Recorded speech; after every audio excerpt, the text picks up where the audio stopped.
বিবাহপাশত আবদ্ধ বিজয় দেৱৰাকুণ্ডা ৰশ্মিকা মান্দানা প্ৰতীক্ষাৰ অন্ত পৰিল।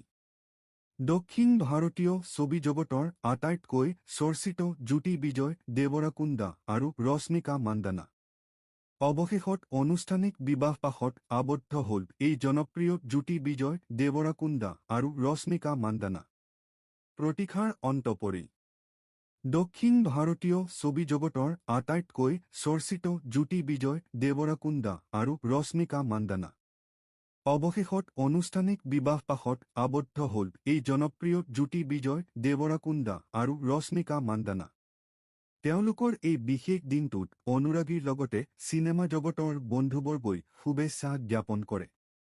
দীৰ্ঘদিনৰ চৰ্চাৰ অন্ত পেলাই দক্ষিণৰ এই জনপ্ৰিয় তাৰকা জ্যোতিটোৱে আজিৰ পৰা জীৱনৰ এক নতুন যাত্ৰা আৰম্ভ কৰে। উল্লেখ্য যে ৰাজস্থানৰ উদয়পুৰত এই বিয়া তেলুগু আৰু কুডাভা দুয়োটা পৰম্পৰাৰে অনুষ্ঠিত হয়। বৃহস্পতিবাৰে পুৱাৰ ভাগত তেলুগু পৰম্পৰাৰে অনুষ্ঠিত হোৱাৰ পৰিৱৰ্তে বিয়লি ভাগলৈ কুডাভা পৰম্পৰাৰে বিবাহ বহে। বিবাহৰ আনুষ্ঠানিকতাৰ পাছত তেওঁলোকে অহা ৪ মাৰ্চত হায়দৰাবাদত চলচ্চিত্ৰ জগতৰ বন্ধু আৰু বিশিষ্ট ব্যক্তিসকলৰ বাবে এক বিশাল অভ্যৰ্থনা অনুষ্ঠানৰ আয়োজন কৰিছে। সামাজিক মাধ্যমত দুৱে বিবাহৰ ফটো শ্বেয়াৰ কৰে। নিশা নাজিৰাৰ বিহুবৰত ভয়ংকৰ অগ্নিকাণ্ড। নিশা নাজিৰাৰ বিহুবৰত সংঘটিত ভয়ংকৰ অগ্নিকাণ্ড। এই অগ্নিকাণ্ডৰ পৰা কথমপি ৰক্ষা পৰে অঞ্চলটো। নিশা নাজিৰাৰ বিহুবৰত সংঘটিত ভয়ংকৰ অগ্নিকাণ্ড। নেপালী খুঁটিত সংঘটিত হয় এই অগ্নিকাণ্ডৰ ঘটনা। এটা খেৰৰ মেজিৰ পৰা জুইৰ সূত্ৰপাত হয়। এই অগ্নিকাণ্ডৰ পৰা কথমপি ৰক্ষা পৰে অঞ্চলটো। ঘটনাস্থলীত অগ্নিনিৰ্বাপক বাহিনীৰ লোক উপস্থিত হৈ নিয়ন্ত্ৰণ কৰে জুই। গোৱালপাৰাৰ সোণাপুৰত পুনৰ বন বিভাগৰ উচ্ছেদৰ জাননী। গোৱালপাৰাৰ সোণাপুৰত পুনৰ চলিব উচ্ছেদ অভিযান। ম্যাদী পট্টাৰ ভূমিত উচ্ছেদৰ জাননী জাৰি কৰে বন বিভাগে। গোৱালপাৰাৰ সোণাপুৰত পুনৰ চলিব উচ্ছেদ অভিযান। ম্যাদী পট্টাৰ ভূমিত উচ্ছেদৰ জাননী জাৰি কৰে বন বিভাগে। দিনৰ ভিতৰত ঘৰ-দুৱাৰ খালী কৰাৰ নিৰ্দেশ। উচ্ছেদৰ জাননী লাভ কৰাৰ পাছতেই কেইবাটাও পৰিয়ালত হাহাকাৰ। চনৰ পৰাই ম্যাদী পট্টাভূমিত বাস কৰি আহিছে সোণাপুৰৰ টা পৰিয়ালে। এতিয়া ম্যাদী পট্টা কৰ্তন কৰি সেই ভূমি দহোকতা সংৰক্ষিত বনাঞ্চলৰ বুলি জাননী জাৰি কৰে। ৰাইজে বিকল্প ভূমি আৰু উপযুক্ত ক্ষতিপূৰণ প্ৰদানৰ দাবী জনায় বন বিভাগক। কেবিনেটত ফাষ্ট ট্ৰেক কোৰ্ট গঠনৰ সিদ্ধান্ত লোৱাৰ পাছতেই সামাজিক মাধ্যমত গৰুমাৰ ফেচবুক পোষ্ট। এতিয়া কেৱল আমিয়েই নহয়, সমগ্ৰ অসমৰ জনসাধাৰণে অভিযুক্তই কঠোৰতকৈ কঠোৰতম শাস্তি পোৱা দিনটোলৈ অধীৰ আগ্ৰহেৰে অপেক্ষা কৰি আছে। বৃহস্পতিবাৰে কেবিনেট বৈঠকত মুখ্যমন্ত্ৰী হিমন্ত বিশ্ব শৰ্মাই প্ৰাণৰ শিল্পী জুবিন গাৰ্গৰ হত্যাকাণ্ডৰ বিচাৰ ক্ষীপ্ৰ কৰাৰ লক্ষ্যৰে এখন বিশেষ ফাষ্ট ট্ৰেক আদালত গঠন কৰাৰ সিদ্ধান্ত গ্ৰহণ কৰে। লগতে মুখ্যমন্ত্ৰীগৰাকীয়ে কয় যে এই বিশেষ আদালতৰ কাম-কাজ গুৱাহাটী উচ্চ ন্যায়ালয়ৰ মুখ্য ন্যায়াধীশৰ তত্বাৱধানত পৰিচালিত হ'ব। দৈনিক ভিত্তিত শুনানি চলাই কেছটোৰ দ্ৰুত নিষ্পত্তি নিশ্চিত কৰাই এই পদক্ষেপৰ মূল উদ্দেশ্য বুলি কেবিনেট বৈঠকৰ অন্তত ফাষ্ট ট্ৰেক কোৰ্টৰ সিদ্ধান্ত হোৱাৰ পাছত সামাজিক মাধ্যমত গৰিমা শইকীয়া গাৰ্গে কৰে এক ফেচবুক পোষ্ট।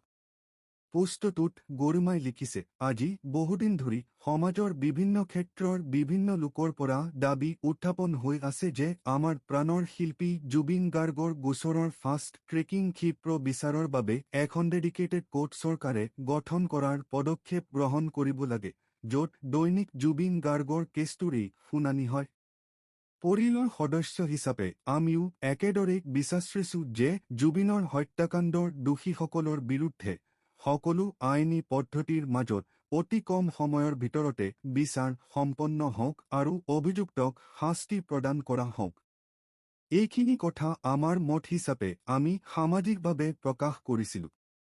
যিহেতু আৰক্ষীৰ উচ্চপদস্থ বিষয়াৰে গঠিত উচ্চ পৰ্যায়ৰ SIT-য়ে বিশদ আৰু নিখুঁত তদন্তৰ অন্তত উপযুক্ত সাক্ষ্য আৰু প্ৰমাণৰ ভিত্তিত দোষীক চিনাক্ত কৰিছে। আৰু এয়া এক হত্যাকাণ্ড বুলিও নিশ্চিত হৈছে, গতিকে হত্যাকাৰীয়ে উচিত শাস্তি পাবই লাগিব।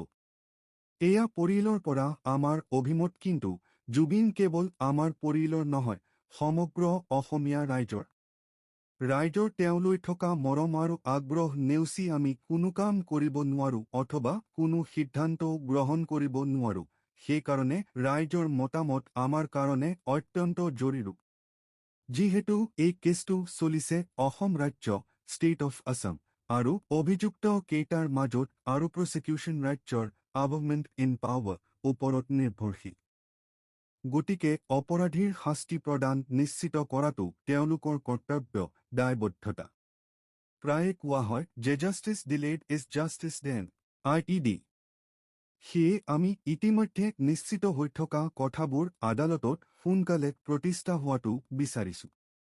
এতিয়া কেৱল আমিয়েই নহয়, সমগ্ৰ অসমৰ জনসাধাৰণে অভিযুক্তই কঠোৰতকৈ কঠোৰতম শাস্তি পোৱা দিনটোলৈ অধীৰ আগ্ৰহেৰে অপেক্ষা কৰি আছে। যিহেতু আজি মাননীয় মুখ্যমন্ত্ৰী মহোদয়ে বিশেষ আদালতৰ কথা কেবিনেটত সিদ্ধান্ত গ্ৰহণ কৰা হৈছে বুলি ঘোষণা কৰিছে, গতিকে আমি ভাবোঁ যে ৰাজ্য চৰকাৰে জুবিন গাৰ্গৰ এই অবাৱনীয় ঘটনাটোৰ বিচাৰৰ বাবে দৈনন্দিন ভিত্তিত এই বিশেষ ফাষ্ট ট্ৰেক কোৰ্টখন স্থাপন কৰাৰ জৰুৰী পদক্ষেপ এনেদৰে গ্ৰহণ কৰক যাতে জুবিনৰ ন্যায় সম্পূৰ্ণ সঠিক দিশত যিমান সোনকালে সম্ভৱ নিশ্চিত হওক। আশা কৰোঁ আমাৰ দেশৰ কোটি কোটি জনতাৰ আস্থা আৰু বিশ্বাসৰ সন্মান ৰাখি দেশৰ ন্যায় ব্যৱস্থাই জুবিনৰ ক্ষেত্ৰত অতি গুৰুত্বপূৰ্ণ ভূমিকা গ্ৰহণ কৰিব আৰু খুব সোনকালে উচিত ৰায়েৰে দোষীক কঠোৰ শাস্তি প্ৰদান কৰিব। শোণিতপুৰৰ চাৰিদুৱাৰত নিচি জনগোষ্ঠীৰ 53 সংখ্যক ন্যাকিম উৎসৱ উদযাপন। শোণিতপুৰৰ চাৰিদুৱাৰত অনুষ্ঠিত হয় নিচি জনগোষ্ঠীৰ ন্যাকিম উৎসৱ। প্ৰত্যেক বছৰৰ দৰে এইবাৰো চাৰিদুৱাৰ অঞ্চলত বসবাস কৰা নিচি সম্প্ৰদায়ৰ লোকসকলে আৰু 26 ফেব্ৰুৱাৰীত এই উৎসৱ উদযাপন কৰে। শোণিতপুৰৰ চাৰিদুৱাৰত অনুষ্ঠিত হয় নিচি জনগোষ্ঠীৰ ন্যাকিম উৎসৱ। প্ৰত্যেক বছৰৰ দৰে এইবাৰো চাৰিদুৱাৰ অঞ্চলত বসবাস কৰা নিচি সম্প্ৰদায়ৰ লোকসকলে আৰু 26 ফেব্ৰুৱাৰীত এই উৎসৱ উদযাপন কৰে। চাৰিদুৱাৰৰ ন্যাকিম খেলপথাৰত অনুষ্ঠিত কৰা হয় 53 সংখ্যক ন্যাকিম উৎসৱ। নিচি জনগোষ্ঠীয় লোকসকলে দিনীপল মানে সূৰ্য আৰু চন্দ্ৰ দেৱতাক উপাসনা কৰে এই বিশেষ দিনকেইটাত। চলিত বৰ্ষটো যাতে কৃষি খেতিবাতিৰ লগতে সকলোৰে মংগল কামনাৰ উদ্দেশ্যৰে মেথুন বলিৰে উপাসনা কৰা হয় দিনীপল ক। চৰদুৱাৰৰ বনদুৱাৰত অনুষ্ঠিত কৰা এই উৎসৱত অঞ্চলটোৰ সকলো শ্ৰেণীৰ লোকে অংশগ্ৰহণ কৰে। উল্লেখ্য যে এই উৎসৱত অৰুণাচলৰ প্ৰদেশৰ কেইবাগৰাকীও বিশিষ্ট ব্যক্তি উপস্থিত থাকে। জামুগুৰিহাটত অব্যাহত গৰু চুৰৰ সন্ত্ৰাস। বিভিন্ন প্ৰান্তত বৃদ্ধি পাইছে গৰু চুৰৰ সন্ত্ৰাস। নিতৌ ন কৈশললৈ সংঘটিত কৰি আহিছে এই চুৰি কাৰ্য। বৰ্তমানো জামুগুৰিহাটৰ বিভিন্ন প্ৰান্তত গৰু চুৰৰ সন্ত্ৰাস অব্যাহত আছে। বিভিন্ন প্ৰান্তত বৃদ্ধি পাইছে গৰু চুৰৰ সন্ত্ৰাস। নিতৌ ন কৈশললৈ সংঘটিত কৰি আহিছে এই চুৰি কাৰ্য।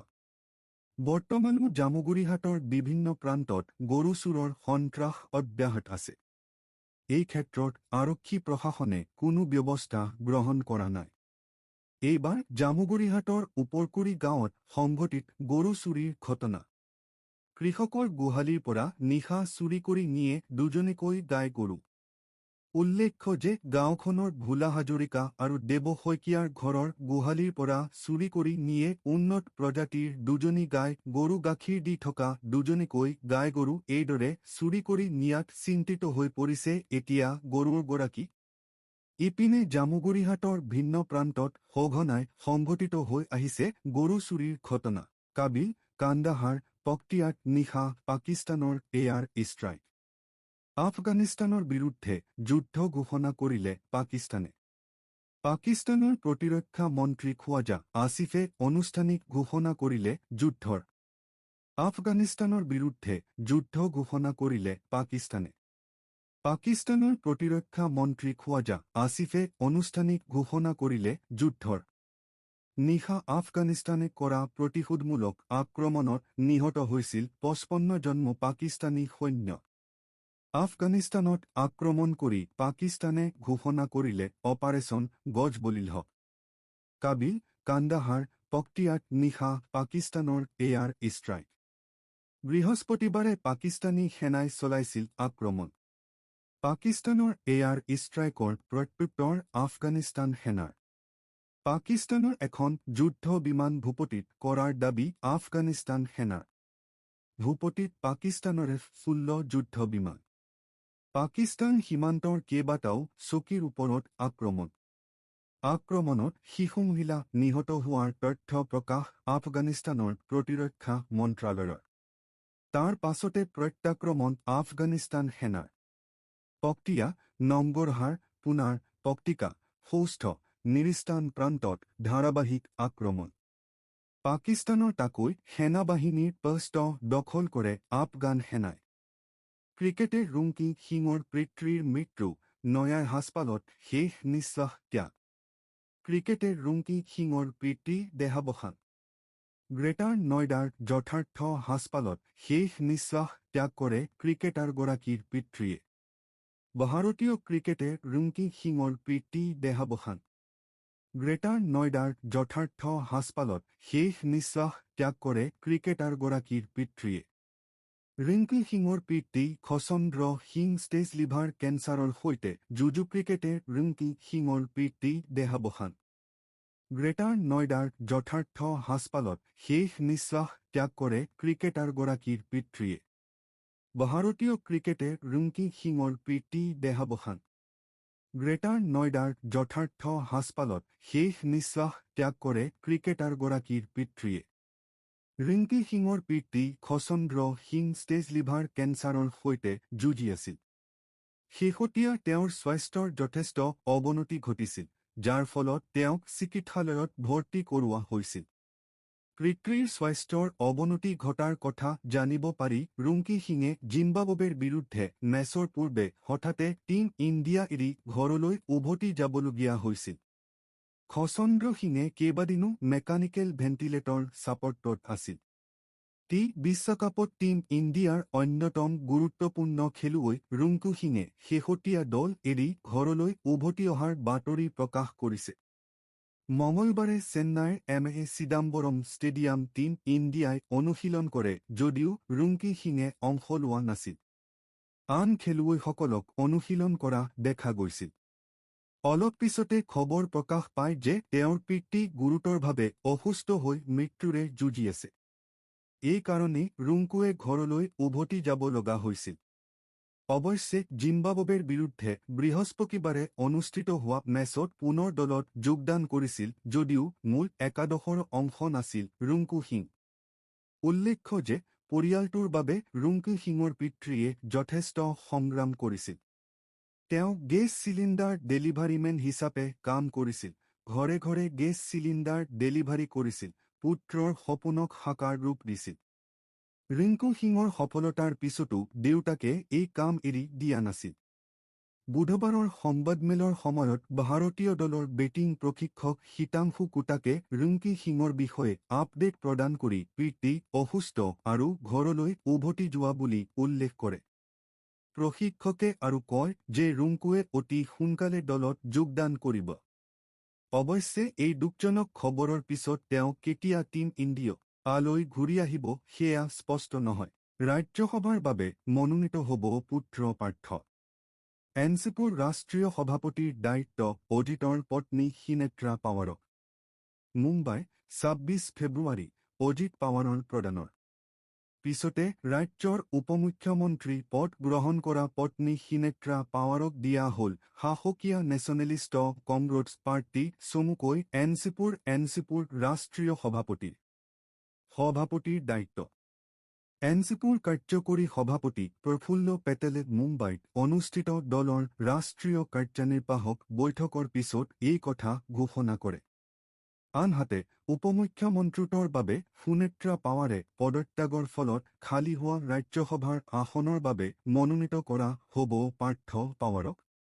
পাৰ্থ অজিত পাৱাৰ আৰু সুনেত্ৰাৰ জ্যেষ্ঠ পুত্ৰ। যোৱা 28 জানুৱাৰীত বাৰামাতীত বিমান দুৰ্ঘটনাত অজিত পাৱাৰৰ মৃত্যুৰ পিছতে এতিয়া মাটিপত্ৰই লাভ কৰিছে গুৰুত্বপূৰ্ণ ৰাজনৈতিক পদবী। ইতিমধ্যে মৃত্যুৰ 3 দিন পিছত 31 জানুৱাৰীত সুনেত্ৰা পাৱাৰক উপমুখ্যমন্ত্ৰী হিচাপে নিযুক্তি দিয়া হৈছিল আৰু তাৰ পিছতে তেওঁ ৰাজ্যসভাৰ পৰা পদত্যাগ কৰে। উল্লেখ্য যে 2024 চনৰ জুন মাহত লোকসভা নিৰ্বাচনত পৰাজিত হোৱা সুনেত্ৰাই এনচিপিৰ পৰা বিনা প্ৰতিদ্বন্দ্বিতাৰে ৰাজ্যসভালৈ নিৰ্বাচিত হৈছিল। ইফালে 2019 চনৰ লোকসভা নিৰ্বাচনত অজিত পাৱাৰৰ পুত্ৰ পাৰ্থ পাৱাৰে সক্ৰিয় ৰাজনীতিত প্ৰৱেশ কৰিছিল। মহাৰাষ্ট্ৰৰ মাভাল লোকসভাৰ আসনত এনচিপিৰ প্ৰাৰ্থী হিচাপে প্ৰতিদ্বন্দ্বিতা কৰিছিল যদিও পৰাস্ত হৈছিল।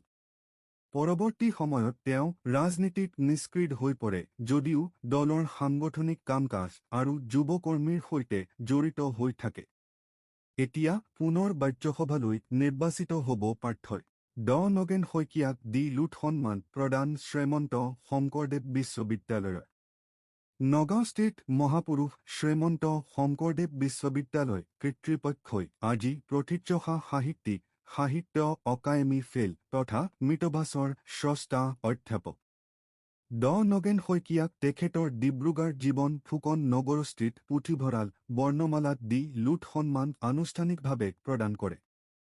যোৱা 24 ফেব্ৰুৱাৰীত গুৱাহাটীৰ শংকৰদেৱ নগেন শইকীয়াক দি লুট সন্মান প্ৰদান শ্ৰীমন্ত কলাক্ষেত্ৰত বিশ্ববিদ্যালয় কৰ্তৃপক্ষই আয়োজন কৰা এই আনুষ্ঠানিক সন্মান প্ৰদান অনুষ্ঠানত শাৰীৰিক অসুস্থতাৰ হেতুকে উপস্থিত থাকিব নোৱাৰাত আজি বিশ্ববিদ্যালয়ৰ আচাৰ্য তথা সংঘৰ পদাধিকাৰ ভৱেন্দ্ৰনাথ ডেকাই আনুষ্ঠানিক 7জনীয়া এটি দলসহ উপস্থিত হৈ নিজে সাহিত্যিকগৰাকীক এই সন্মান প্ৰদান কৰে। সংঘৰ প্ৰধান সম্পাদক কুশল ঠাকুৰীয়া, বিশ্ববিদ্যালয়ৰ উপাচাৰ্য ড অশোক কুমাৰ বৰা, পঞ্জীয়ক ড শৰৎ হাজৰিকাই দি লুট সন্মান প্ৰদানৰ এই কাৰ্যসূচীত সহযোগিতা আগবঢ়ায়। অনুষ্ঠানত নগেন শইকীয়া সাৰম্বত ন্যাস পৰিষদৰ সভাপতি তথা মহাপুৰুষ শ্ৰীমন্ত শংকৰদেৱ বিশ্ববিদ্যালয় প্ৰাক্তন উপাচাৰ্য তথা সাৰস্বত ন্যাস পৰিষদৰ সভাপতি ড কন্দৰ্প কুমাৰ ডেকা, সাহিত্যাচাৰ্য ড কৰবী ডেকা হাজৰিকা, ড ভূপেন হাজৰিকা, পৰিক্ষেশ্য কলা অধ্যয়ন কেন্দ্ৰৰ অধ্যক্ষ প্ৰাধ্যাপক ড পল্লৱী ডেকা বুজৰ বৰুৱা, সহকাৰী অধ্যাপক ড যাদৱ বৰা, কানে মহাবিদ্যালয়ৰ প্ৰাক্তন উপাধ্যক্ষ নবেন্দ্ৰ মাহেলা, দীপক গগৈ, ন্যাসৰ সম্পাদক বীৰেন বৰুৱা, প্ৰচাৰ সচিব ৰতন হাজৰিকা, সংযোজক ড মন্দিৰা বৰঠাকুৰ শইকীয়া, সংঘৰ সাহিত্য শাখাৰ সভাপতি ড মৃণাল কুমাৰ বৰুৱা, সংঘৰ ডিব্ৰুগড় জিলা সম্পাদক ব্ৰজানন্দ ভূঞাকে ধৰি ভালেসংখ্যক বিশিষ্ট ব্যক্তি উপস্থিত থাকি অনুষ্ঠানটিৰ সৌষ্ঠৱ বৃদ্ধি কৰে। দি লুট প্ৰদানৰ অনুষ্ঠানটিৰ আঁত ধৰে বিশ্ববিদ্যালয়ৰ পঞ্জীয়ক ড শৰৎ হাজৰিকাই। অনুষ্ঠানত সংঘৰ পদাধিকাৰ ভৱেন্দ্ৰনাথ ডেকাই নগেন শইকীয়াৰ সৃষ্টি, চিন্তা আৰু ব্যক্তিত্ব সম্পৰ্কে আলোকপাত কৰি বক্তব্য আগবঢ়ায়। অনুষ্ঠানত ন্যাস পৰিষদৰ তৰফৰ পৰা সভাপতি ড কন্দৰ্প কুমাৰ ডেকা, সম্পাদক বীৰেন বৰুৱাই ধন্যবাদসূচক বক্তব্য আগবঢ়োৱাৰ লগতে নগেন শইকীয়া ৰচনাৱলীৰ 4টা খণ্ড বিশ্ববিদ্যালয়লৈ বুলি উপাচাৰ্য ড অশোক কুমাৰ বৰাৰ হাতত অৰ্পণ কৰে। তদুপৰি সাহিত্যিকগৰাকীৰ পৰিয়ালৰ তৰফৰ পৰাও একোখন গামোচাৰে পদাধিকাৰ, উপাচাৰ্য আৰু পঞ্জীয়কক সন্মান যাচে। দি ল ইট সন্মান গ্ৰহণ কৰি সাহিত্যিকগৰাকীয়ে মহাপুৰুষ শ্ৰীমন্ত শংকৰদেৱ বিশ্ববিদ্যালয়ৰ কৰ্তৃপক্ষক আন্তৰিক ধন্যবাদ কৃতজ্ঞতা জনোৱাৰ লগতে বিশ্ববিদ্যালয়ৰ উত্তৰোত্তৰ উন্নতি কামনা কৰে। বিশ্ববিদ্যালয়ৰ পৰিয়ালে ৰাজ্যৰ সুসাহিত্যিকগৰাকীৰ সুস্বাস্থ্য কামনা কৰিছে।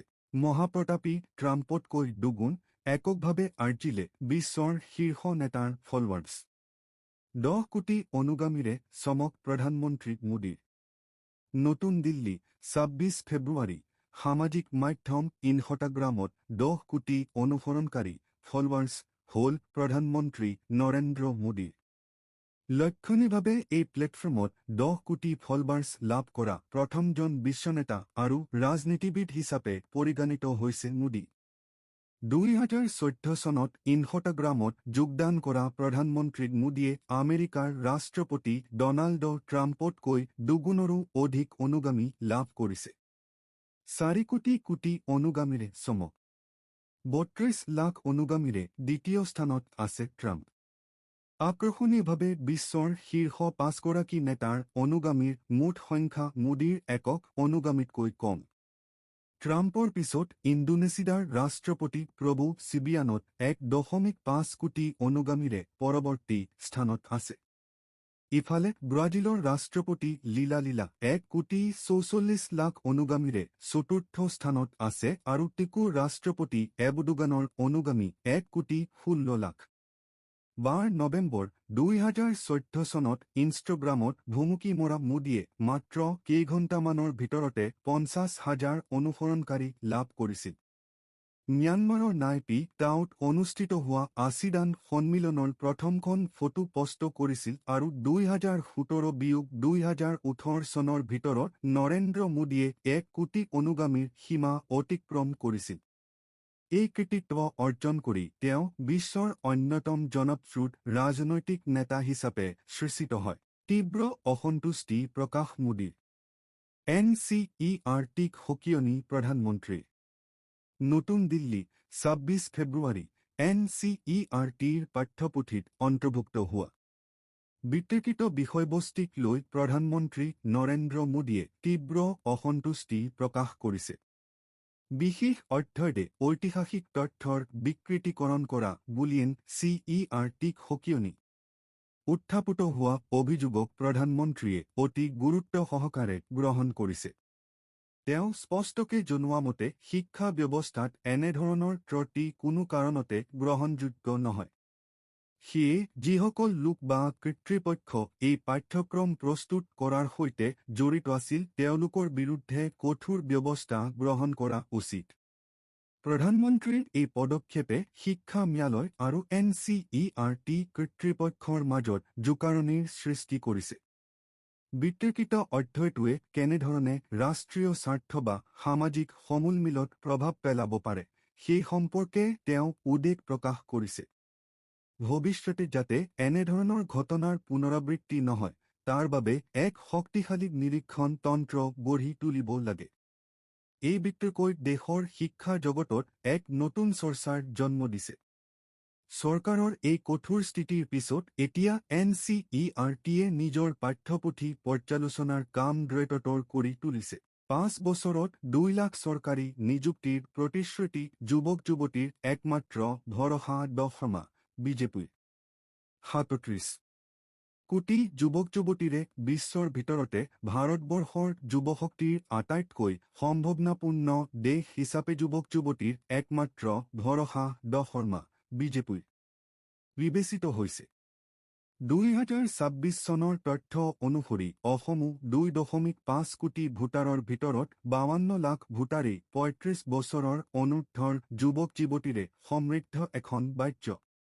আধুনিক যুগৰ সৈতে মোকাবিলা কৰিবলৈ ৰাজ্যৰ যুৱক-যুৱতীসকলক লৈ ইতিমধ্যে মুখ্যমন্ত্ৰী ড হিমন্ত বিশ্ব শৰ্মাই কেইবাটাও অভিলাষী আঁচনি হাতত লৈছে। কোভিডৰ সময়ত সমগ্ৰ বিশ্বই মহামাৰীৰ সৈতে যুঁজি থকাৰ সময়ত অসমৰ শিক্ষাৰ্থীসকলে বিশ্বৰ ভিতৰতে আটাইতকৈ কম মূল্যৰ ভেণ্টিলেটৰ সাজি চিকিৎসাৰ ক্ষেত্ৰত গুৰুত্বপূৰ্ণ ভূমিকা পালন কৰিছিল। ব্যয়বহুল MRI মেচিনৰ মূল্য সংকোচনেৰে 1.5 কোটি টকাৰ ভিতৰত বিশ্বৰ আটাইতকৈ কম মূল্যৰ MRI মেচিন নিৰ্মাণৰ কাম ইতিমধ্যে অসমৰ ছাত্ৰ-ছাত্ৰীসকলে হাতত লৈছে। ভাৰতবৰ্ষৰ ভিতৰতে পোনপ্ৰথমবাৰৰ বাবে অসমৰ বিশ্ববিদ্যালয়ৰ ছাত্ৰ-ছাত্ৰীসকলে মহাকাশত প্ৰেকাৰ বাবে কৃত্ৰিম উপগ্ৰহ সাজি উলিয়াই সমগ্ৰ বিশ্বকে আশ্চৰ্যচকিত কৰিছে। তেনে এক সম্ভাৱনাপূৰ্ণ পৰিৱেশত অসমৰ পৰা যুৱক-যুৱতীসকলে মুখ্যমন্ত্ৰী হিমন্ত বিশ্ব শৰ্মাৰ প্ৰচেষ্টাত বিশ্বজয়ৰ সপোন দেখিছে। আজি অসমৰ মুখ্যমন্ত্ৰী ড হিমন্ত বিশ্ব শৰ্মাই অসমৰ গৱেষক ছাত্ৰ-ছাত্ৰীসকলৰ গৱেষণাক অধিক মাত্ৰা প্ৰদান কৰাৰ লগতে শৈক্ষিক উৎকৰ্ষ আৰু অধ্যয়নত অনুপ্ৰেৰণা যোগাবলৈ ৰাজ্যৰ 2,100 গৰাকীলে 25,000 আৰু দিব্যাংগ গৱেষকৰ বাবে 40,000 টকাকে মুখ্যমন্ত্ৰীৰ জীৱন অনুপ্ৰেৰণা আঁচনিৰ শুভাৰম্ভ কৰিছে। তদুপৰি ৰাজ্যৰ ৪৮,৩১৯ স্নাতক আৰু স্নাতকোত্তৰ উত্তীৰ্ণ শিক্ষাৰ্থীসকলৰ সংস্থাপনৰ দিশত এবছৰৰ বাবে মাহে ২,৫০০ টকাকে প্ৰদান কৰাৰ বলিষ্ঠ পদক্ষেপেৰে মুখ্যমন্ত্ৰীৰ জীৱন প্ৰেৰণা আঁচনিৰো শুভাৰম্ভ কৰে। এই ধনৰাশি ছাত্ৰ-ছাত্ৰীসকলে বিভিন্ন ধৰণৰ চাকৰিৰ প্ৰস্তুতিৰ বাবে ব্যৱহাৰ কৰিব পাৰিব। আনহাতে ৰাজ্যৰ ৪৭,৩৯৫ গৰাকী স্নাতক আৰু স্নাতকোত্তৰ বৰ্ষত নামভৰ্তি কৰা চৰকাৰী আৰু ভেঞ্চাৰ শিক্ষানুষ্ঠানৰ ছাত্ৰসকলক উদগনি যোগোৱাৰ বাবে নিযুত বাবু আঁচনিৰো শুভাৰম্ভ কৰে। আগন্তুক ৩ বছৰত এই সংখ্যা ১০ লাখলৈ সম্প্ৰসাৰিত কৰাৰ লক্ষ্য নিৰ্ধাৰণ কৰা হৈছে বুলি মুখ্যমন্ত্ৰীগৰাকীয়ে উল্লেখ কৰে। ৰাজ্যৰ ২৬খন ITIত ৫,০৫৭.৭৩ কোটি টকা ব্যয়েৰে ৩৫টা ঔদ্যোগিক ইউনিট অনুমোদন জনাই অসমৰ উদ্যোগ খণ্ড শক্তিশালী কৰাৰ লগতে নিয়োগৰ সুযোগ সৃষ্টিৰে মুখ্যমন্ত্ৰীৰে যুৱক-যুৱতীসকলৰ বাবেও এলানি অভিলাষী প্ৰকল্প মুকলি কৰে। ইতিমধ্যে CMA ২.০ জৰিয়তে ১,৪৮২ কোটি টকা ব্যয় সাপেক্ষে ৰাজ্যৰ ৭৪,০৩৪ গৰাকী নতুন উদ্যোগী সৃষ্টিৰ লক্ষ্যৰে সাধাৰণ শাখাৰ বাবে ২ লাখ টকা আৰু ব্যক্তিগত শাখাৰ বাবে ৫ লাখ টকাকে নিৰ্ধাৰণ কৰা পুঁজিৰ ৫০% অনুদান আৰু ৫০% সুদবিহীন ঋণ প্ৰদান কৰা হৈছে। PMEGP, PMFME, প্ৰধানমন্ত্ৰী মুদ্ৰা যোজনা আদি আঁচনিৰ অধীনত অসমৰ ২,০০০তকৈ অধিক যুৱক-যুৱতী বেংকৰ পৰা বন্ধকীবিহীন ঋণ পাবলৈ সক্ষম হৈছে। অসম ষ্টাৰ্টআপ দ্য নেষ্টৰ জৰিয়তে নতুন ষ্টাৰ্টআপৰ বাবে মেণ্টৰশ্বিপ পুঁজি আৰু কাৰ্যালয় সুবিধা প্ৰদানেৰে ৰাজ্য চৰকাৰে ১৮,০০০তকৈ অধিক যুৱক-যুৱতী নিজৰ উদ্যোগ স্থাপনৰ সপোন পূৰাবলৈ সক্ষম হৈছে। ইতিমধ্যে ২৭,০০০ যুৱক-যুৱতীৰ কৰ্মসংস্থাপন বাট মুকলিৰে জাগিৰোডত দেশৰ ভিতৰতে আটাইতকৈ ডাঙৰ ছেমিকণ্ডাক্টৰ প্ৰকল্পৰ কামো চলি আছে। ইতিমধ্যে ৰাজ্যৰ কন্যা শিশুৰ বাবে আগবঢ়োৱা নিযুত মইনা আঁচনিৰ বাবে শিক্ষানুষ্ঠানসমূহত ছাত্ৰীৰ নামভৰ্তিৰ সংখ্যা পূৰ্বৰ তুলনাত ৩০% বৃদ্ধি পাইছে। তাৰোপৰি আধাতে স্কুল সামৰা শিক্ষাৰ্থীৰ সংখ্যা পূৰ্বৰ তুলনাত ১৪% হ্ৰাস হৈছে। মুখ্যমন্ত্ৰীয়ে আগবঢ়োৱা উদ্যমিতা অভিযান অৰুণোদয় আঁচনিৰ ফলত ৰাজ্যৰ মহিলাৰ কৰ্মসংস্থাপন ২০১৬ চনৰ ১৬%ৰ পৰা বৃদ্ধি হৈ ৰাষ্ট্ৰীয় হাৰ ২৯% অতিক্ৰম কৰি ২০২৬ চনত ৪৮% পাইছে। মুখ্যমন্ত্ৰী হিমন্ত বিশ্ব শৰ্মাই ২০২১ চনৰ নিৰ্বাচনী প্ৰতিশ্ৰুতি অনুসৰি ১ লাখ চৰকাৰী নিযুক্তিৰ সীমা অতিক্ৰম কৰি সম্পূৰ্ণ ২৬ আৰু মেধাৰ ভিত্তিত ১,৬০,০০০ চাকৰি প্ৰদান কৰিবলৈ সক্ষম হৈছে। ইতিমধ্যে মুখ্যমন্ত্ৰীগৰাকীয়ে আগন্তুক ৫ বছৰত ২ লাখ চৰকাৰী চাকৰিৰ কথা ঘোষণা কৰিছে। উল্লেখযোগ্য যে নিৰ্বাচন জয়ী হোৱাৰ প্ৰথম ৩ বছৰৰ ভিতৰত ৬০,০০০ শিক্ষকৰ পদ পূৰণৰ কথাও মুখ্যমন্ত্ৰীগৰাকীয়ে সদৰি কৰিছে।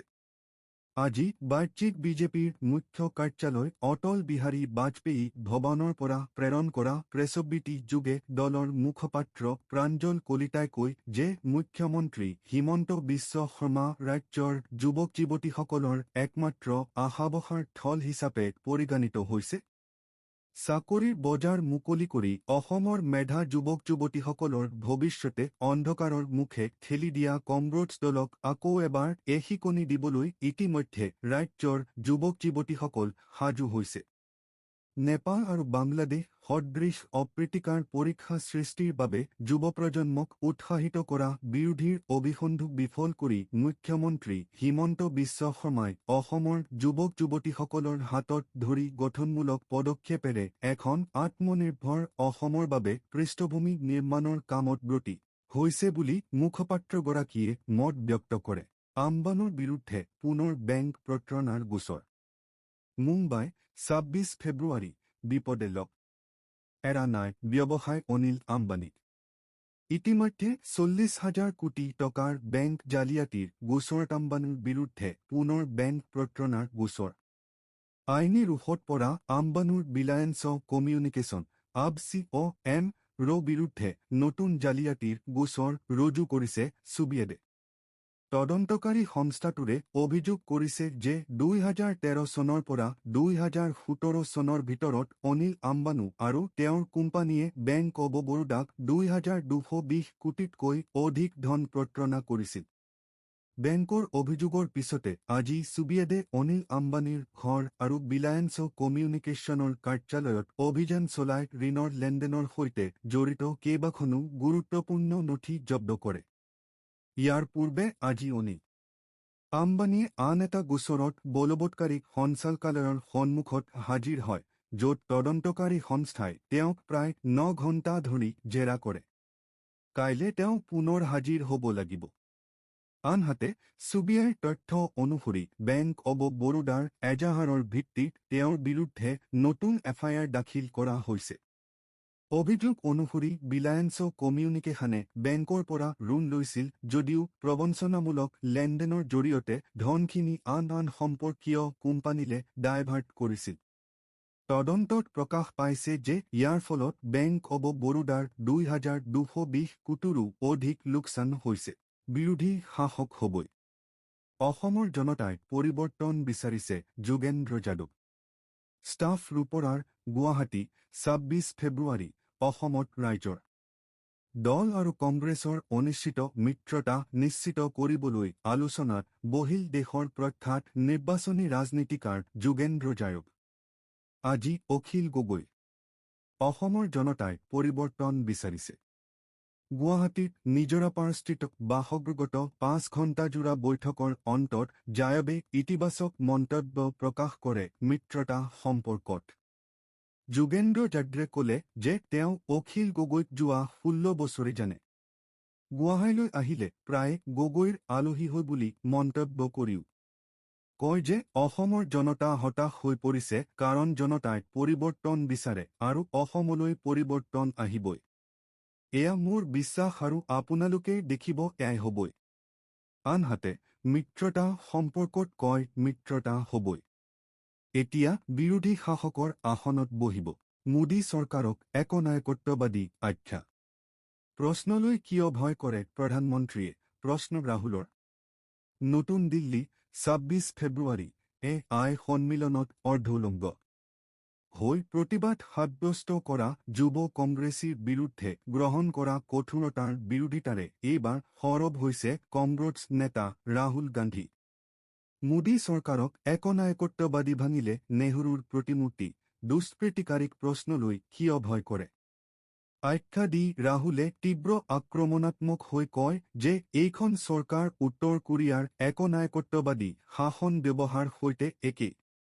কিন্তু ইয়া ভাৰত উত্তৰ কোৰিয়া নহয়। একে সময়তে ৰাহুলে কয় যে শান্তিপূৰ্ণ প্ৰতিবাদ গণতন্ত্ৰৰ আত্মা আৰু ই অপৰাধ নহয়। জনজাতীয়সকলে যেতিয়া পানী, বনাঞ্চল, মাটিৰ অধিকাৰৰ বাবে থিয় দিছিল, তেতিয়া তেওঁলোককো সন্দেহৰ দৃষ্টিৰে চোৱা হৈছিল। ইয়া কেনেধৰণৰ গণতন্ত্ৰ? প্ৰধানমন্ত্ৰীয়ে প্ৰশ্নলৈ ভয় কৰে নেকি বুলি মোদীক চোকা সমালোচনা কৰে ৰাহুলে। একে সময়তে সামাজিক মাধ্যমত ৰাহুলে কয় বিষয় যিয়েই নহওক কিয়, যদি আপুনি সাংবিধানিকভাৱে চৰকাৰৰ বিৰুদ্ধে মাত মাতে তেন্তে লাঠিচাৰ্জ, বিচাৰ, কাৰাদণ্ড প্ৰায় নিশ্চিত। প্ৰশ্ন কাকত ফাদিল হোৱাত ক্ষোভিত যুৱক-যুৱতীসকলে নিজৰ ভৱিষ্যতৰ বাবে মাত মাতিলেও মাথো লাঠিচাৰ্জৰ সন্মুখীন হয়। এগৰাকী প্ৰভাৱশালী বিজেপিৰ নেতাৰ বিৰুদ্ধে উত্থাপিত গুৰুতৰ অভিযোগৰ নিৰপেক্ষ তদন্তৰ দাবী জনাইছে দেশৰ গৌৰৱান্বিত মহিলা মল্লযুঁজাৰুসকলে। কিন্তু তেওঁলোকৰ আহ্বান বদনাম কৰা হ'ল, আন্দোলন দমন কৰা হ'ল আৰু তেওঁলোকক বলপূৰ্বকভাৱে ৰাজপথৰ পৰা আঁতৰাই পেলোৱা হ'ল। ইণ্ডিয়া গেটত ধৰ্ষণৰ বলি হোৱা এগৰাকীৰ সমৰ্থনত শান্তিপূৰ্ণ বিক্ষোভ হৈছিল। তাতো দমন কৰা হ'ল। যেতিয়া যুৱ কংগ্ৰেছে দেশখনৰ ক্ষতি কৰা আমেৰিকাৰ বাণিজ্যিক চুক্তিৰ বিৰুদ্ধে শান্তিপূৰ্ণভাৱে প্ৰতিবাদ কৰিছিল, তেতিয়া তেওঁলোকক গ্ৰেপ্তাৰ কৰি ৰাষ্ট্ৰ বিৰোধী বুলি অভিহিত কৰা হৈছিল। সাধাৰণ মানুহে যেতিয়া বিষাক্ত বায়ুৰ বিৰুদ্ধে থিয় দিছিল, তেতিয়া তেওঁলোকৰ পৰিৱেশৰ প্ৰতি থকা চিন্তাক ৰাজনৈতিক বুলি দমন কৰা হৈছিল। কৃষকসকলে যেতিয়া নিজৰ অধিকাৰৰ বাবে প্ৰতিবাদ কৰিছিল তেতিয়া তেওঁলোকক ৰাষ্ট্ৰবিৰোধী বুলি নিষিদ্ধ কৰা হৈছিল। কন্দুৱা গেছ, ৰবৰৰ গুলী, পানীৰ কামাণ্ড, লাঠিচাৰ্জ আদিৰে কেৱল দমন কৰা হ'ল। সৰু পথাৰ এজেপিক এৰি দিলে আহিব ধুমুহা। কংগ্ৰেছ কৰ্মীৰ ৰোষত গৌৰৱ গগৈ। প্ৰতিবেয়ক গোলাঘাট ২৬ ফেব্ৰুৱাৰী অথন্তৰে লগ নেৰা হৈছে প্ৰদেশ কংগ্ৰেছৰ সভাপতি গৌৰৱ গগৈক। য'তেই গৈছে তাতেই প্ৰতিবাদ আৰু ক্ষোভৰ সন্মুখীন হৈছে প্ৰদেশ কংগ্ৰেছৰ সভাপতিগৰাকী। উল্লেখযোগ্য যে গোলাঘাটত কংগ্ৰেছ সভাপতি গৌৰৱ গগৈ কংগ্ৰেছ কৰ্মীৰ ৰোষত গৌৰৱ গগৈ আজি বিজেপি কৰ্মীৰ নহয় বৰঞ্চ নিজ দলৰ কংগ্ৰেছ কৰ্মীৰ ৰোষত পৰিবলগীয়া হ'ল প্ৰদেশ কংগ্ৰেছৰ সভাপতি গৌৰৱ গগৈ। গোলাঘাট সমষ্টিৰ পৰা আৰম্ভ হ'বলগা সময় পৰিৱৰ্তন যাত্ৰাৰ শুভাৰম্ভণি সুখকৰ নহ'ল গৌৰৱ গগৈৰ বাবে। পৰিৱৰ্তন যাত্ৰাত অংশগ্ৰহণ কৰিবলৈ আহোঁতেই গোলাঘাটৰ আৱৰ্ত ভৱনত সৰুপথাৰ সমষ্টিৰ কংগ্ৰেছৰ তৃণমূল কৰ্মীৰ তীব্ৰ প্ৰতিবাদৰ সন্মুখীন হয় প্ৰদেশ কংগ্ৰেছৰ সভাপতি গৌৰৱ গগৈ। জানিব পৰা মতে কিছুদিন পূৰ্বে বিজেপিৰ ত্যাগ কৰি অসম জাতীয় পৰিষদত যোগদান কৰা জীৱন চুতীয়া অজাপৰ প্ৰাৰ্থিত্বৰ দাবীদাৰ হিচাপে আগবঢ়াৰ পিছতেই সৰুপথাৰ বিধানসভা সমষ্টিত বিৰোধী শিবিৰৰ হৈ কংগ্ৰেছে অজাপক এৰি দিব বুলি বাতৰি ওলাইছিল। এই বাতৰিৰ পিছতেই কংগ্ৰেছ কৰ্মীসকলৰ মাজত তীব্ৰ ক্ষোভৰ পৰ্ণতিত আজি আৱৰ্ত ভৱনত গৌৰৱ গগৈক ঘেৰি ধৰি কংগ্ৰেছ কৰ্মীসকলে প্ৰতিবাদ সাব্যস্ত কৰে। প্ৰতিবাদকাৰীসকলে আনকি মুণ্ডন কৰি কংগ্ৰেছ ত্যাগ কৰাৰো হুংকাৰ প্ৰদান কৰে। আনহাতে গোলাঘাট জিলা কংগ্ৰেছ বহু শিবিৰত বিভক্ত হোৱাৰ বাবেই এনে পৰিস্থিতিৰ সৃষ্টি হৈছে বুলি ৰাজনৈতিক মহলত আলোচনা চলিছে। সৰুপথাৰ বিধানসভা সমষ্টিত কংগ্ৰেছৰ ভেটি যথেষ্ট সবল বুলি উল্লেখ কৰি কৰ্মীসকলে ক্ষোভেৰে কয় যে কোনো পৰিস্থিতিতেই সমষ্টিতেন কংগ্ৰেছে এৰি দিব নোৱাৰে। এতিয়া ডাঙৰ প্ৰশ্ন হৈছে বিৰোধী শিবিৰৰ এনে খোৱাকামোৰাৰ ফলত সমষ্টিত পুনৰবাৰ ভাৰতীয় জনতা পাৰ্টীৰ প্ৰাৰ্থীগৰাকী বিজয়ী হোৱাৰ সুযোগ লাভ কৰিব নেকি? ৰাইজৰ দলৰ সৈতে মিত্ৰতাৰ সম্ভাৱনাৰ ইংগিত প্ৰদেশ কংগ্ৰেছৰ সভাপতি গৌৰৱ গগৈৰ ৰচনীলা টিকি বিজেপিৰ যোৱাৰ খবৰ সম্পূৰ্ণ ভিত্তিহীন। আখ্যা নেত্ৰীগৰাকী। প্ৰতিবেয়ক গোলাঘাট আগন্তুক বিধানসভা নিৰ্বাচনত ৰাইজৰ দলৰ সৈতে কংগ্ৰেছৰ মিত্ৰতা হোৱাৰ সম্ভাৱনা থকাৰ উল্লেখ কৰে প্ৰদেশ কংগ্ৰেছৰ সভাপতি গৌৰৱ গগৈ। সৰুপথাৰৰ কংগ্ৰেছ কৰ্মীৰ মনোবল দুৰ্বল হ'বলৈ নিদিয়ে বুলি মন্তব্য কৰি সভাপতিগৰাকীয়ে কয় যে দলীয় কৰ্মীৰ আৱেগগত দলৰ শীৰ্ষ নেতৃত্বৰ ওচৰত উজাবলৈ সুযোগ থাকিবই লাগে। বৃহস্পতিবাৰে পুৱা সৰুপথাৰৰ আৱৰ্ত ভৱনত অনুষ্ঠিত এক বৈঠকত সৰুপথাৰৰ কংগ্ৰেছ কৰ্মীসকলে স্পষ্ট দাবী তোলে যে সৰপথাৰ সমষ্টিত কংগ্ৰেছ দলে নিজা প্ৰাৰ্থী দিব লাগিব। এই সন্দৰ্ভত প্ৰতিক্ৰিয়া ব্যক্ত কৰি গৌৰৱ গগৈয়ে কয় দলীয় কৰ্মীয়ে যদি নিজৰ ক্ষোভৈলৰ শীৰ্ষ নেতৃত্বৰ আগত নেজাৰিলে কাৰ ওচৰত উজাৰিব? বৃহস্পতিবাৰে সভাপতিগৰাকীয়ে গোলাঘাট বিধানসভা সমষ্টিৰ অন্তৰ্গত চামখাটি বজাৰৰ পৰা মেৰাপানী হৈ গোলাঘাট নগৰৰ মাজমজিয়াৰ বাটা পইণ্টলৈ যাত্ৰা কৰে। এই যাত্ৰাৰ সময়ছোৱাতো দলীয় কৰ্মীসকলৰ সৈতে তেওঁ মতবিনিময় কৰে। ইফালে প্ৰদেশ কংগ্ৰেছৰ কাৰ্যকৰী সভানেত্ৰী ৰজলীলা টিকিয়ে ভাৰতীয় জনতা পাৰ্টীলৈ যোগদান কৰাৰ বাতৰি সম্পূৰ্ণৰূপে ভিত্তিহীন বুলি স্পষ্ট কৰি কয় যে তেওঁ খিনতাই বিধানসভা সমষ্টিত কংগ্ৰেছ দলৰ পৰা প্ৰাৰ্থী হ'ব। তেওঁ বিজেপিত যোগদান কৰাৰ খবৰ তেওঁ সংবাদ মাধ্যমৰ পৰা হেলাপ কৰা বুলি সাংবাদিকক জানিবলৈ দিয়ে। প্ৰদেশ কংগ্ৰেছৰ এই সময় পৰিৱৰ্তন যাত্ৰাত সহযোগ কৰে সাংসদ ৰকিবুল হুছেইন, বিধায়ক ভাস্কৰ বৰুৱা, ৰুপুন বৰা, ৰজনীলা টিকুৰ লগতে কেইবা শতাধিক কংগ্ৰেছ কৰ্মীয়ে। গোলাঘাটত কংগ্ৰেছ সভাপতি গৌৰৱ গগৈ। সময় পৰিৱৰ্তনৰ শীৰ্ষক যাত্ৰা আৰম্ভ। বিশেষ প্ৰতিবেয়ক মেৰাপানী প্ৰতিবেয়ক গোলাঘাট ২৬ ফেব্ৰুৱাৰী। প্ৰথম পৰ্যায়ৰ সফলতাৰ অন্তত আজিৰে পৰা আৰম্ভ হৈছে অসম প্ৰদেশ কংগ্ৰেছ কমিটিৰ সময় পৰিৱৰ্তনৰ যাত্ৰাৰ দ্বিতীয় পৰ্যায়। অসম প্ৰদেশ মত পৰিৱৰ্তনৰ শীৰ্ষক যাত্ৰা আৰম্ভ। কংগ্ৰেছ কমিটিৰ সভাপতি গৌৰৱ গগৈৰ নেতৃত্বত আজি দ্বিতীয় পৰ্যায়ৰ প্ৰথম দিনৰ যাত্ৰা গোলাঘাট জিলাৰ ভিন্ন স্থানৰ মাজেৰে চলে। অসমৰ ৰাইজৰ অধিকাৰ সুৰক্ষিত ৰখাৰ স্বাৰ্থত গোলাঘাট নগৰৰ পৰা আৰম্ভ হোৱা এই যাত্ৰী চাংখাতি, দৈদাং, উষাগৰ্ণা, ভেলুগুৰি, মেৰাপানী আদি অঞ্চলত প্ৰৱেশ কৰে। প্ৰতিখন ঠাইতে প্ৰদেশ কংগ্ৰেছৰ সভাপতি গৌৰৱ গগৈয়ে স্থানীয় ৰাইজৰ সৈতে মতবিনিময় কৰে আৰু ৰাইজৰ দুখুদশা তথা অভাৱ অভিযোগৰ বুজ লয়।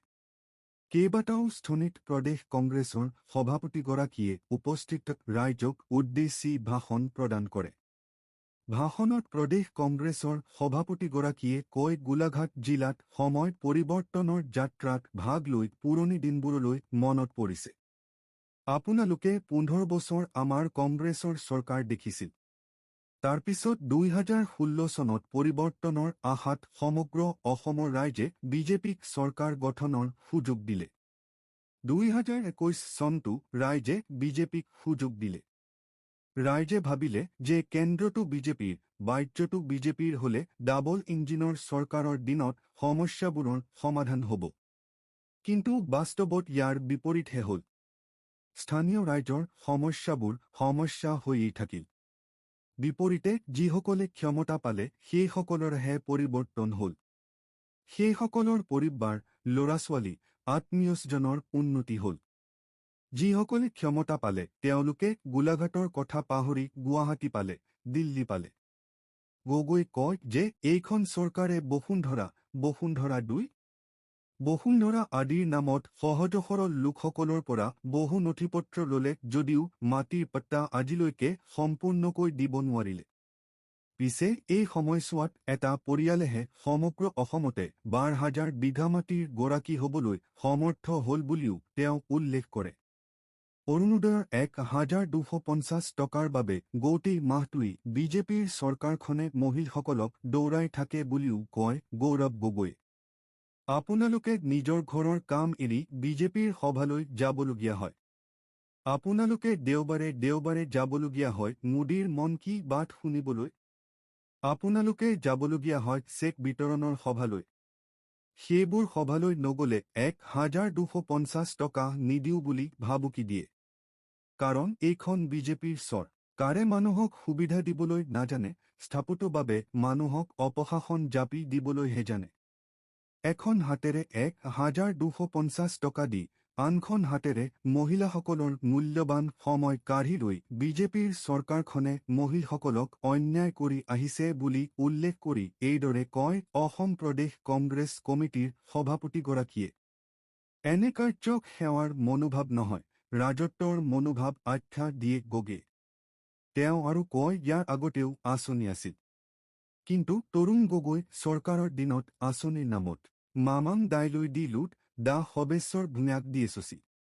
ডিব্ৰুগড় 26 ফেব্ৰুৱাৰী ডিব্ৰুগড় বিশ্ববিদ্যালয়ৰ 361 নং কাৰ্যকৰী পৰিষদৰ সিদ্ধান্ত অনুসৰি মামাং দাইলৈ দি লুট ডা সৰ্বেশ্বৰ ভূঞা।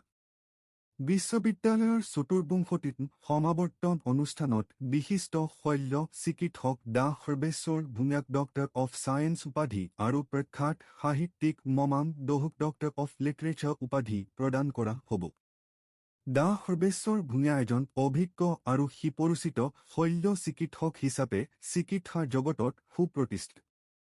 ডিব্ৰুগড় অসম চিকিৎসা মহাবিদ্যালয়ৰ অধ্যাপক ভূঞা বিশেষকৈ অস্বচ্ছল আৰু দৰিদ্ৰ ৰোগীসকলৰ প্ৰতি আগবঢ়োৱা চিকিৎসা সেৱাৰ লগতে তেওঁৰ গভীৰ মানৱীয় দৃষ্টিভংগী আৰু সমাজমুখী মনোভাৱৰ বাবে সুপৰিচিত।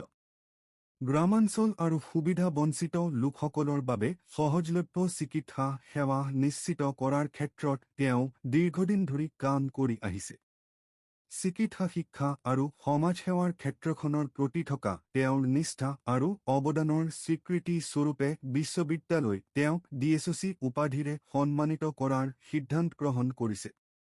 মামাং দাই জন্ম 23 ফেব্ৰুৱাৰী অৰুণাচল প্ৰদেশৰ এগৰাকী খ্যাতনামা কবি, ঔপন্যাসিক আৰু সাংবাদিক আদি জনগোষ্ঠীয় এই লেখিকাগৰাকীয়ে উত্তৰ পূব ভাৰতৰ জনজাতীয় পৰম্পৰা লোককথা ইতিহাস আৰু উত্তৰ পূৰ্বাঞ্চলৰ প্ৰাকৃতিক দৃশ্যৰ সুগভীৰ সংমিশ্ৰণেৰে ইংৰাজী সাহিত্যত এক স্বতন্ত্ৰ ধাৰা প্ৰতিষ্ঠা কৰিছে 2017 চনত ব্লাক হিল 2014 উপন্যাসৰ বাবে তেওঁ সাহিত্য অকাডেমী বঁটা লাভ কৰে ইয়াৰ উপৰি সাহিত্য আৰু শিক্ষা ক্ষেত্ৰত আগবঢ়োৱা অৱদানৰ বাবে তেওঁক 2011 চনত পদ্মশ্ৰী সন্মানো প্ৰদান কৰা হৈছিল অৰুণাচল প্ৰদেশৰ প্ৰথম মহিলা IAS দাস হিচাপে নিৰ্বাচিত মামাংদায়ে 1979 পিছলৈ সাহিত্য আৰু সাংবাদিকতাৰ ক্ষেত্ৰখনত আত্মনিয়োগ কৰে the legends of Pensam river poems the white shirts of Chama আদি তেওঁৰ উল্লেখযোগ্য গ্ৰন্থ বৰ্তমান অৰুণাচল প্ৰদেশৰ ইটানগৰত বাস কৰা দাই ভাৰতীয় ইংৰাজী সাহিত্যৰ অন্যতম শক্তিশালী কণ্ঠ হিচাপে সমাদৃত 12 মাৰ্চ অনুষ্ঠিত হ'বলগীয়া এই সমাৱৰ্তন অনুষ্ঠানত বিশ্ববিদ্যালয়ৰ আচাৰ্য তথা অসমৰ ৰাজ্যপাল লক্ষ্মণ প্ৰসাদ আচাৰ্যই ৰাজ্য আৰু দেশৰ বিভিন্ন ক্ষেত্ৰৰ বিশিষ্ট ব্যক্তিসকলৰ উপস্থিতিত দুয়োজনকে এই উপাধি প্ৰদান কৰিব বিশ্ববিদ্যালয়ৰ এই সিদ্ধান্তত বিদ্যাৰ্থী সমাজে আনন্দ আৰু সন্তুষ্টি ব্যক্ত কৰিছে আৰু ইয়াক এক সুদূৰপ্ৰসাৰী সিদ্ধান্ত হিচাপে অভিহিত কৰিছে ডিব্ৰুগড় বিশ্ববিদ্যালয়ৰ পঞ্জীয়ক পৰমানন্দ সোণোৱালে জনোৱা মতে সমাৱৰ্তনত সৰ্বমুঠ 12,261 জন্ম শিক্ষাৰ্থীক বিভিন্ন পাঠ্যক্ৰমৰ অন্তৰ্গতভাৱে ডিগ্ৰী প্ৰদান কৰা হ'ব ইয়াৰ ভিতৰত 1,965 জন্ম শিক্ষাৰ্থী সমাৱৰ্তনত উপস্থিত থাকিব উপস্থিত থাকিব লগা ছাত্ৰ-ছাত্ৰীসকলৰ ভিতৰত স্নাতকোত্তৰ শ্ৰেণী সমাপ্ত কৰা শিক্ষাৰ্থীৰ সংখ্যা সৰ্বাধিক কলা শাখাত 812 জন্ম বাণিজ্য শাখাত 159 জন্ম আৰু বিজ্ঞান শাখাত 235 জন্ম শিক্ষাৰ্থীক স্নাতকোত্তৰ ডিগ্ৰী প্ৰদান কৰা হ'ব ইয়াৰ উপৰি স্বায়ত্তশাসিত মহাবিদ্যালয়সমূহৰ পৰা কলা শাখাত 236 জনে বাণিজ্য শাখাত 10 জনে আৰু বিজ্ঞান শাখাত 34 জন্ম শিক্ষাৰ্থীয়ে অংশগ্ৰহণ কৰিব বৃত্তিমূলক আৰু প্ৰযুক্তিগত ক্ষেত্ৰত 141 জনে MBA 30 জনে MCA 22 জনে MHED 25 জনে MPharm 85 জনে MSW 21 জনে MTech 9 জনে MTTM 19 জনে MA ইন লাইব্ৰেৰী ছায়েন্স 21 জনে MTech আৰু 6 জনে ইণ্টিগ্ৰেটেড MSc ডিগ্ৰী লাভ কৰিব ইয়াৰ লগতে 105 জন্ম প্ৰাৰ্থীক PhD ডিগ্ৰী প্ৰদান কৰা হ'ব এই অনুষ্ঠানত বিভিন্ন বিষয়ৰ সৰ্বোচ্চ নম্বৰ প্ৰাপ্তসকলক মুঠ 41 বিষয়ত ৰাজ্যপাল স্বৰ্ণপদক প্ৰদান কৰা হ'ব লগতে বৃত্তি পদকসমূহ যেনে নৃতত্ব বিভাগৰ সৰ্বোচ্চ নম্বৰ প্ৰাপ্ত স্নাতকোত্তৰক জিনালী বিশ্বৰূপী স্মাৰক স্বৰ্ণপদক শিক্ষাতত্ত্ব বিভাগৰ সৰ্বোচ্চ নম্বৰ প্ৰাপ্ত স্নাতকোত্তৰক কমলাকান্ত বৰগোহাঁই স্মাৰক বৃত্তি প্ৰদান কৰা হ'ব ভাঙিলে নেহৰুৰ প্ৰতিমূৰ্তি দুষ্কৃতিকাৰীক গ্ৰেপ্তাৰৰ দাবী লক্ষীপুৰ সমষ্টিৰ লাইলাপুলত স্বাধীনতা সংগ্ৰামী তথা দেশৰ প্ৰথমগৰাকী প্ৰধানমন্ত্ৰী পণ্ডিত জৱাহৰলাল নেহৰুৰ প্ৰতিমূৰ্তি দুষ্কৃতিকাৰীয়ে নিশাৰ ভাগত ভাঙিলে নেহৰুৰ প্ৰতিমূৰ্তি দুষ্কৃতিকাৰীক জেচিবিৰে ভাঙি পেলোৱা কাৰ্যক কঠোৰ ভাষাৰে নিন্দা কৰিছে অসম প্ৰদেশ কংগ্ৰেছ কমিটিয়ে এই সন্দৰ্ভত ৰাজীৱ ভৱনত আজি এখন সংবাদমেল সম্বোধন কৰি চৰকাৰ প্ৰশাসক জবাবদিহি কৰে অসম প্ৰদেশ কংগ্ৰেছ কমিটিৰ জ্যেষ্ঠ উপসভাপতি হাফিজ ৰছিদ চৌধুৰীয়ে চিচিটিভি ফুটেজত সকলো স্পষ্ট হৈ থকাৰ পিছতো ঘটনাটোৰ সৈতে জড়িত দোষীক এই পৰ্যন্ত কিয় গ্ৰেপ্তাৰ কৰা হোৱা নাই বুলিও প্ৰশ্ন কৰে বিশিষ্ট আইনজ্ঞ তথা জ্যেষ্ঠ কংগ্ৰেছ নেতাগৰাকী তেওঁ কয় কাছাৰ জিলা কমৰেডছ কমিটিৰ তৰফৰ পৰা ঘটনাটোক লৈ এজাহাৰ দিয়া হৈছে যদিও আৰক্ষীয়ে ফলপ্ৰসূ ব্যৱস্থা গ্ৰহণ কৰা নাই অসমৰ মুখ্যমন্ত্ৰী হিমন্ত বিশ্ব শৰ্মা আৰু বৰাকৰ প্ৰভাৱশালী মন্ত্ৰী কৌশিক ৰায়েও বিষয়টোক লৈ মৌনব্ৰত ধাৰণ কৰিছে এখন গণতান্ত্ৰিক দেশত দেশখনৰ প্ৰথমগৰাকী প্ৰধানমন্ত্ৰীক কৰা এনে অপমান কোনোপধ্যে সহ্য কৰা নহ'ব সংবাদমেলত অংশগ্ৰহণ কৰি অসম মহিলা কংগ্ৰেছ কমিটিৰ সভাপতি মীৰা বৰঠাকুৰেও বিষয়টোক লৈ তীব্ৰ প্ৰতিক্ৰিয়া প্ৰকাশ কৰে। তেওঁ কয় যে বৰ্তমানৰ বিজেপিৰ চৰকাৰখনে দেশৰ প্ৰথমগৰাকী প্ৰধানমন্ত্ৰীক আক্ৰমণ কৰি কংগ্ৰেছক আক্ৰমণ কৰা বুলি ভাবে যদিও এয়া হৈছে দেশখনৰে ওপৰতে কৰা আক্ৰমণ। বৰঠাকুৰে কয় নেহৰু কেৱল কংগ্ৰেছৰ প্ৰধানমন্ত্ৰী নহয়। নেহৰু আছিল এগৰাকী স্বাধীনতা সংগ্ৰামী আৰু স্বাধীন ভাৰতৰ প্ৰথমগৰাকী প্ৰধানমন্ত্ৰী। 17 বছৰ ধৰি প্ৰধানমন্ত্ৰী হৈ নেহৰুৱে ৰাষ্ট্ৰ নিৰ্মাণৰ মূল ভেটি গঢ়ি থৈ গৈছে। কোনো সভ্য মানুহে দেশৰ মূল ভেটি গঢ়া ব্যক্তি এগৰাকীক এনেদৰে অপমান কৰাটো সহ্য নকৰে। 24 ঘণ্টাৰ ভিতৰত দোষীক গ্ৰেপ্তাৰ কৰি কঠোৰ শাস্তি প্ৰদান নকৰিলে ঘটনাটোৰ সৈতে আওপকীয়াকৈ চৰকাৰ প্ৰশাসনো জড়িত হৈ আছে বুলি ভাবিবলৈ বাধ্য হ'ব বুলিও সংবাদমেলত সদৰি কৰে কংগ্ৰেছ নেত্ৰীগৰাকীয়ে। একেদৰে সংবাদমেলত উপস্থিত থকা প্ৰদেশ কংগ্ৰেছৰ আইনী কোষৰ অধ্যক্ষ মনোজ ভাগৱতীয়ে কয় যে এনে এটা জঘন্য ঘটনা সংঘটিত হোৱাৰ পিছতো মুখ্যমন্ত্ৰীগৰাকীয়ে কোনো পদক্ষেপ গ্ৰহণ নকৰাটো দুৰ্ভাগ্যজনক। ভাৰতবৰ্ষত যে এতিয়াও গণতন্ত্ৰ অক্ষুণ্ণ আছে সেয়া প্ৰমাণ কৰিবলৈ মুখ্যমন্ত্ৰী আৰু বিজেপিৰ ৰাজ্যিক সভাপতি দিলীপ শইকীয়াই নিজে ঘটনাস্থলী লৈ গৈ ক্ষতিসাধন কৰা দেশৰ প্ৰথমগৰাকী প্ৰধানমন্ত্ৰীৰ প্ৰতিমূৰ্তিত পুনৰ স্থাপন কৰা উচিত বুলিও তাৎপৰ্যপূৰ্ণ মন্তব্য কৰে ভাগৱতীয়ে। নেহৰু